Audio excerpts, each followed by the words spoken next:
Nuk priti as në kuvend që të vinte dhe t'i linte deputetët të lirë në votimin e tyre për heqjen e imunitetit, por e mblodhi partin aty në sallë, u mbajti një fjalim 1 orë e gjysmë ku shpalosi të gjitha arritjet e mëdha të zonjës Balluku, aftësitë e saj të veçanta, drejtuese, organizuese, përkushtuese për vendin, me miliona dhe miliarda euro të vjedhura, dhe më në fund mbylli dokumentin dhe tha që nuk ka dorëzim të zonjës Balluku. Rrëzojmë spakun. Pra, partia vendosi, partia gjykoi, partia mori vendimin. Edhe një temë e fundit, një pyetje, Sekretariati i Etikës nuk përjashton Tauland Ballën, përjashton Kleviz Balliun dhe Gazmir Bardhin. Një turp i vërtet, unë kam qenë në parlament, e kuptoni se në çfarë situate është ai parlament, del një kryetar grupi parlamentar dhe me një fjalor banal, me një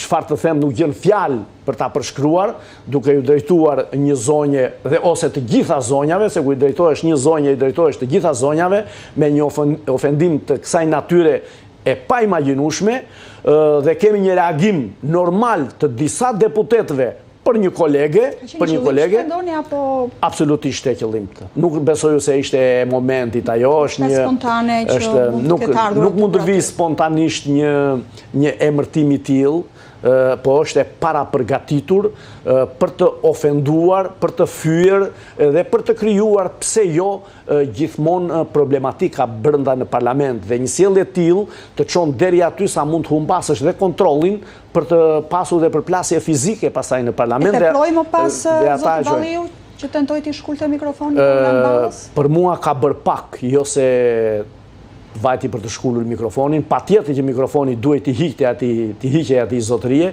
ai s'duhet të kishte drejtën e fjalës. Kryetari i kuvendit për turpin e tij vazhdonte dhe buzëqeshte nën buzë të drejtonte parlamentin. Në atë moment do kishte ndaluar, do kishte kërkuar 5 minuta pushim dhe Tauland Balla duhet të paktën